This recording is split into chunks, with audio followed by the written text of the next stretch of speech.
आखिर ये आत्मा है क्या?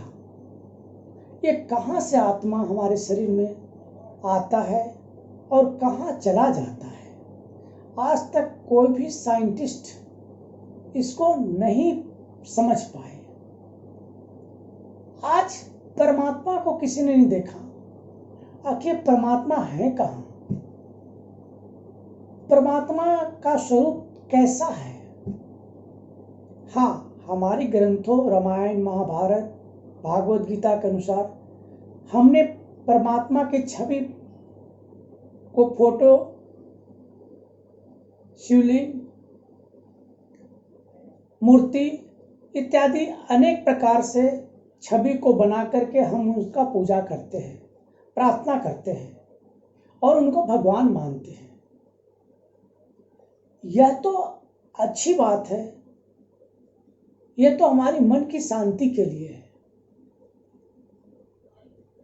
आखिर परमात्मा है कौन? एक रहस्य है। परमात्मा कोई और नहीं, परमात्मा सबके शरीर में उपस्थित आत्मा ही परमात्मा का स्वरूप है। एक चींटी से लेकर के हाथी तक सब में आत्मा होती है और उसी आत्मा से उसकी शरीर चलता है। जैसे ही आत्मा उस शरीर को छोड़कर चली जाती है परमात्मा के अंश में, परमात्मा के पास चली जाती है, परमात्मा में समाहित हो जाती है, तो वह शरीर नाश्वर माना जाता है और उस शरीर को जितना जल्दी हो सके हम लोग उस शरीर को जला देते हैं, जमीन में दफना देते हैं इत्यादि अनेक प्रकार के जो क्रियाएं हैं उस समय कर देते हैं। आखिर क्यों?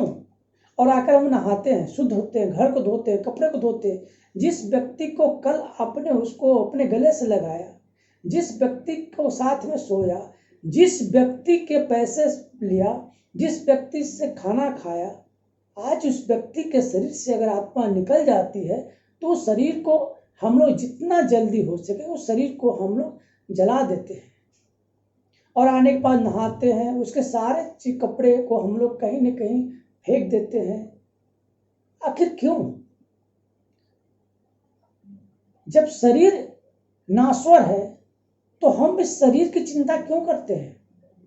हम उस परमात्मा की चिंता क्यों नहीं करते? उस आत्मा की चिंता क्यों नहीं करते?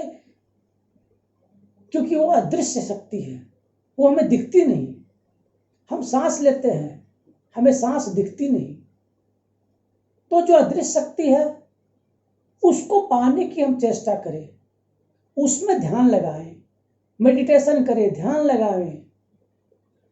इस नाश्वर शरीर के प्रति हमें मोह ममता क्यों नहीं होनी चाहिए? आप एक अच्छे कर्म करेंगे तो स्वाभाविक रूप से आपका शरीर शुद्ध होगा। मंत्र के उच्चारण करेंगे तो मंत्र आपके आत्मा से निकलेगा और परमात्मा तक डायरेक्ट पहुंचेगा।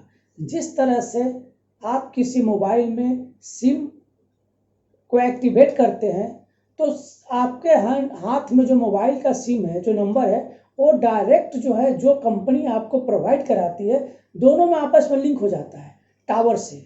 उसी प्रकार जैसे ही आप अपने आत्मा को शुद्ध करके अच्छे विचार ला करके मंत्र को उच्चारण करेंगे तो परमात्मा तक आप ऑटोमेटिक ये बातें पहुंचेगी। अगर आप कोई खराब कर्म करेंगे तो ये खराब बातें भी परमात्मा के तक पहुंचेगी। उसी के अनुसार आपके जन्म और मृत्यु के बाद उसका फल मिलेगा। अब आप बोलेंगे हमसे, आप हमसे बात पूछ भी सकते हैं कि आखिर आत्मा को शुद्ध कैसे किया जाए? जिसको मैंने देखा ही नहीं उनको पाने की चेष्टा कैसे की जाए? बहुत ही आसान है और बहुत ही सरल है कि आप मन को ध्यान लगा करके, मेडिटेशन करके आप परमात्मा को पा सकते हैं, उसके पास होने का महसूस कर सकते हैं, देख नहीं सकते, लेकिन यह महसूस कर सकते हैं कि हमारे आसपास का जो हो रहा है, जो पॉजिटिव एनर्जी है, वो मेरे चारों तरफ से विकसित हो रहा है। और जब हो रहा आपके चारों तरफ से विकसित होगा तो समझ लीजिए कि परमात्मा आपके आसपास में ही है। आपके अंदर से नेचुरल, आपके अंदर से अच्छी अच्छी बातें, अच्छी चीज निकलेगी।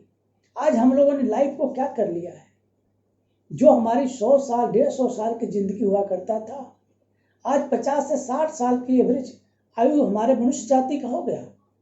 अगर ऐसा ही रहा खान पीन, यही इस तरह मिलावट, इसी तरह से जो हम लोग प्रोसेस से चल रहे हैं, तो देखिए कोरोना जैसे बीमारी हमारे मनुष्य के लिए केवल आया है, किसी भी जीव जंतु पर उसका कोई असर नहीं है।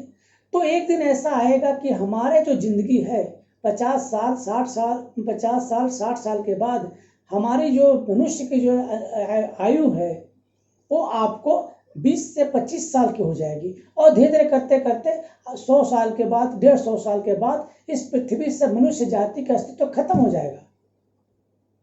अभी भी समय है कि हम आने वाले अपनी पीढ़ी को बचाएं, और जो खान पीन में जो मिलावट किया जा रहा है, जो हम गलत संस्कार में जा रहे हैं, वो अपने ध्यान पूजा पाठ मेडिटेशन लगाएं, अच्छे कर्म करें, ताकि आप जो हमारे आने वाले संस्कार, हमारे आने वाले जो हमारा जो पीढ़ी है, उसका कोई नुकसान नहीं हो।